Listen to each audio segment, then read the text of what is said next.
కాంగ్రెస్ పార్టీలో ఉన్నప్పటికీ కూడా ఇప్పుడున్న భాషను ప్రజలు అసహించుకుంటున్నారు. కానీ కేటీఆర్ మాట్లాడింది అవలాగాలని రేవంత్ రెడ్డిని రాహుల్ గాంధీని ఉరిదీయాలనడం కావచ్చు. వీటన్నిటి పట్ల మరి కాంగ్రెస్ సంబంధించి వరంగల్ ఎమ్మెల్యే చెప్పుతో కొట్టిస్తా అన్నారు నాయన రాజేందర్ రెడ్డి గారు. సో దీన్ని ఎట్లా చూస్తారు, మీరు ఏం మాట్లాడతారు? ఇప్పుడు ఏ పార్టీ నాయకత్వం అయినా కూడా సంయమనం పాటించాల్సిన అవసరం ఉన్నది. రాజకీయాలంటే తండ్రి పాత్రలో ఉండాల్సిన నడపాల్సిన బాధ్యత ఉన్నది అందరిపైన. ఇలాంటి సందర్భంలో ఏ పార్టీ నాయకత్వాన్ని కూడా ఒక పౌరుడిగా తర్వాత ఒక రాజకీయ నాయకుడిగా నేను కూడా ఖండిస్తా ఉన్నది. దాంట్లో ఏమి అటు ఇటు ఏం లేదు. బట్ ఇక్కడ గిల్లుకున్నది ఎవరనేది చాలా ముఖ్యమైన విషయం. గిల్లుకోవడం అనేది కాదు, ఇప్పుడు ఏడ్చేది చూస్తారు జనాలు, కానీ ఎవరు గిల్లురు అనేది చూడాల్సిన బాధ్యత కూడా ప్రజల మీద ఉన్నది, మీ మీద కూడా ఉన్నది.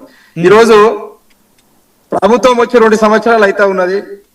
మరి ప్రభుత్వం వచ్చి 2 సంవత్సరాలు అయిన తర్వాత కూడా మరి తిట్టదండకం మానకపోతే ముఖ్యమంత్రి గారు తప్పంటారా, ప్రతిపక్ష నాయకులకు తప్పంటారా? మీరు ఒక్కసారి ప్రజల పక్షాన మీరే చెప్పండి. పంచాయత్ మాది. ఈరోజు ఒక కొడుకు ముందు రేపో మాపో ముఖ్యమంత్రి అయ్యేటటువంటి మన కేటీఆర్ గారి ముందు తన తండ్రిని తిడతా ఉంటే చూసి ఎవరైనా ఓర్చుకుంటారా? అంటే మానవులము, ఇక్కడ రియాక్షన్ అనేది ఉంటది అన్నప్పుడు అవతల ఒక 5 సంవత్సరాలు 6 సంవత్సరాలు తేడా వయసులో ఉన్నటువంటి రేవంత్ రెడ్డి గారు కేటీఆర్ గారి కంటే ఇక పొద్దున్న లేస్తే తన తండ్రిని తిడతా ఉంటే ఎన్ని రోజులంటే ఓర్చుకుంటూ ఉండాలి అనేది కూడా మరి శివలాల్ గారు ఆలోచన చేయాలి, మీరు కూడా ఆలోచన చేయాలి. ప్రజలైతే ఆలోచన చేసిర్రు. ఇంకా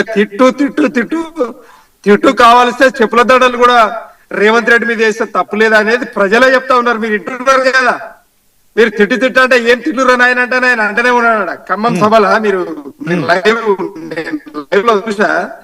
అంటే నేను ఏమంటున్నా అంటే ఈరోజు ప్రజలకు కూడా కోపం వచ్చే విధంగా రేవంత్ రెడ్డి గారు ఎందుకు చేస్తా ఉన్నారు? ఆయనకు వచ్చే లాభం ఏంది దానివల్ల? కేసీఆర్ గారిని తిట్టడం గాని, లేదు కేటీఆర్ గారిని తిట్టడం గాని, వాళ్ళ కుటుంబ సభ్యులను తిట్టడం గాని, హరీష్ రావు గారిని తిట్టడం గాని, అలాగే మొత్తము టిఆర్ఎస్ పార్టీ నాయకులను తిట్టడం గాని చేయడం వల్ల రేవంత్ రెడ్డి గారికి వచ్చే లాభం ఏంది? ఒకటి. రెండవ ముచ్చట ఏంటంటే నీవు అదృష్ట జాతకునివి, చిన్న వయసులో ముఖ్యమంత్రి అయినావు, చాలా అదృష్టవంతునివి, నువ్వు కష్టపడ్డావు, నిన్ను మేము కూడా శ్లాఘిస్తాం. నీ శత్రువు కూడా నేను ప్రేమిస్తాడు. ముఖ్యమంత్రి స్థాయికి చేరుకున్నావనంటే మేము తక్కువ చేయట్లే. కానీ ఆ కుర్చీ యొక్క హుందాతనాన్ని కాపాడుతున్న బాధ్యత ఆయన మీదనే ఉన్నది కదా. మరి ఆయన తప్పు చేస్తే చూసుకుంటే ఎన్ని రోజులంటే కేటీఆర్ గారు ఊరుకోవాలని నేను ప్రశ్నిస్తా ఉన్నా.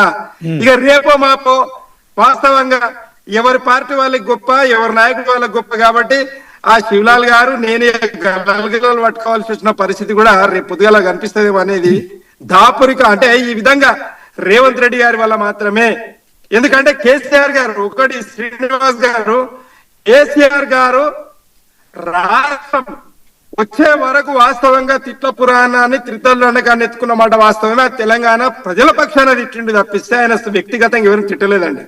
అన్నప్పుడు రాష్ట్రం వచ్చిన తర్వాత తెలంగాణ నాయకులను ఏం తిట్టలేదు. తెలంగాణ నాయకులను ఎందుకు తిట్టిండానంటే ప్రజా ప్రయోజనాలని పక్కకు పెట్టి భారతీయ జనతా పార్టీ నాయకులు, కాంగ్రెస్ పార్టీ నాయకులు మరి చేస్తున్న తప్పిదాలకు సిగ్గుశరం తెచ్చుకొని తెలంగాణ ప్రజలకు న్యాయం చేయండి అని చెప్పి తిట్టిండే తప్పిస్తే అది వ్యక్తిగతంగా తిట్లు కాదు. ఈ విషయాన్ని మీరు గమనించాల్సిన అవసరం ఉన్నది. కాబట్టి ప్రజలు గమనించారు కాబట్టే రేవంత్ రెడ్డి గారు ఎంత తిడితే అంత ప్లస్ ఈ రోజు కేసీఆర్ గారి వైపు మళ్తా ఉన్నది గాలి అనేది మీరు గమనించాల్సిన అవసరం ఉన్నది.